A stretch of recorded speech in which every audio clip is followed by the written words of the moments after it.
¿Qué tal? Saludos, muy buenas amigos de Acadef y bienvenidos a esta sección en la que analizamos lo que ha pasado en alguno de los partidos más destacados del fin de semana. Y lo que pasó este fin de semana en la Liga fue que jugaron el Sevilla y el Real Betis, ese derbi de la ciudad de Sevilla. Y vamos a hablar, Álvaro Gómez Rey, ¿qué tal? Muy buenas. Hola, Alberto. De unos detalles de ese partido tan importante. ¿Qué vamos a contar de ese partido? Vamos a contar las claves tácticas de la victoria de Sevilla el otro día en ese derbi sevillano. Bueno, pues vamos a ver qué nos dice Álvaro de ese planteamiento de Lopetegui contra el Betis.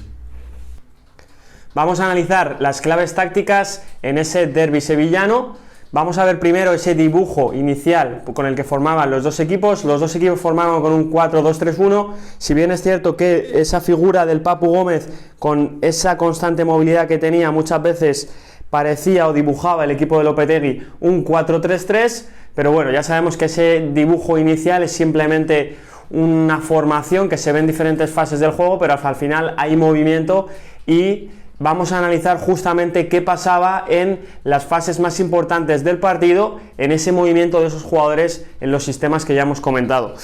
La fase que más se dio durante el partido, sobre todo en la primera parte donde se dio ese gol de En-Nesyri, fue la salida de balón del Sevilla, donde el Betis marcaba de una forma más o menos zonal, de la siguiente forma, ahora lo vamos a comentar. Si bien es cierto que luego comentaremos que el Sevilla en su presión al Betis marcaba con referencias más individuales, aunque es verdad que En-Nesyri sí que tenía un 2 contra 1 con los centrales, luego lo veremos, pero el Betis sí marcaba de una forma más zonal. ¿Cómo empezó presionando el Betis? Pues lanzaba a un Canales a esa presión y formaba una especie de rombo, y a partir de ahí intentaba direccionar la presión a la banda para que de ahí no saliera el Sevilla. Pero muchas veces el Sevilla conseguía salir, sobre todo utilizando a Bono, utilizando al portero, y uno de los dos mediocentros conseguía girar y recibir solo.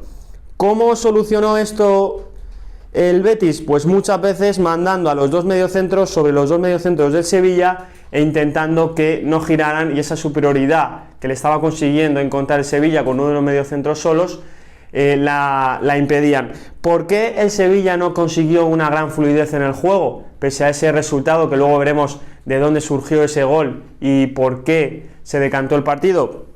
Pues porque el Papu Gómez, con esa libertad que tenía casi de movimientos, muchas veces bajaba demasiado a la zona de inicio, a la base de la jugada, y se quedaban sin jugadores entre líneas, sin jugadores que amenazaran la espalda de los mediocentros del Betis. Entonces los mediocentros del Betis podían saltar a presionar sin ser penalizados a la espalda. Yo creo que ese fue uno de los problemas que encontró el Sevilla a la hora de darle fluidez y profundidad al juego, porque sí, tenían el balón en el inicio, pero no encontraban a ese jugador a la espalda de la siguiente línea que les diera esa velocidad en el juego y esa superación de líneas que necesitaba el equipo sevillista. La presión del Betis aún así fue bastante efectiva, primero por esto que comentábamos de las diferentes alturas, y luego con esos comportamientos más zonales donde un delantero iba, el mediocentro de ese lado, ya sea Canales o Guido Rodríguez, saltaban, el otro más o menos escalonaba, y escalonaban un poco el delantero del lado contrario, o el media punta en este caso del Betis. A partir de ahí intentaban bascular, cerrar mucho en el lado fuerte de balón y que no les giraran hacia la otra parte. ¿Dónde sufrió el Betis y por qué surgió el gol del Sevilla? Pues fue una mala coordinación en los centrales del Sevilla, donde uno de los centrales, si no me equivoco, Víctor Ruiz, está en esta posición, En-Nesyri entre los dos, y es Aissa Mandi el que no cierra la misma línea que Víctor Ruiz. Si yo cierro la misma línea, tengo la capacidad de intervenir sobre este delantero. Como vemos en la imagen, en el pantallazo del partido, está por delante y En-Nesyri puede recibir el balón.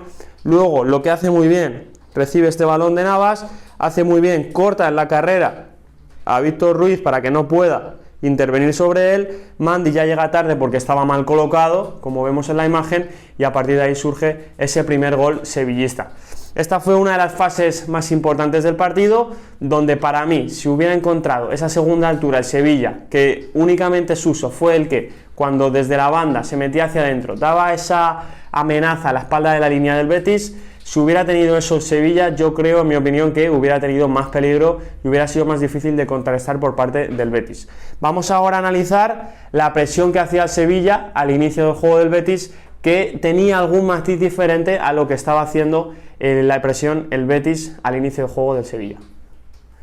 Vamos a ver ahora cómo el Sevilla cortocircuitó ese juego del Betis ofensivo, donde salvo unos chispazos de Fekir, alguna jugada aislada de Canales, le costó mucho enlazar el juego asociativo que suele hacer el equipo de Manuel Pellegrini y llegar a campo contrario con ventaja. Alguna subida de Emerson también fue alguna ocasión para el Betis, pero no fue un juego muy fluido como venía haciendo en otros partidos el equipo de Pellegrini. Vamos a ver por qué, cómo lo contrarrestó el Sevilla de Lopetegui, y en defensa lo que planteaban era un En-Nesyri entre los dos centrales muy trabajador y tapando continuamente esa línea de pase entre los dos centrales, y si estaba cerca y tenía fuerzas presionaba tapando esa línea de pase con el otro central.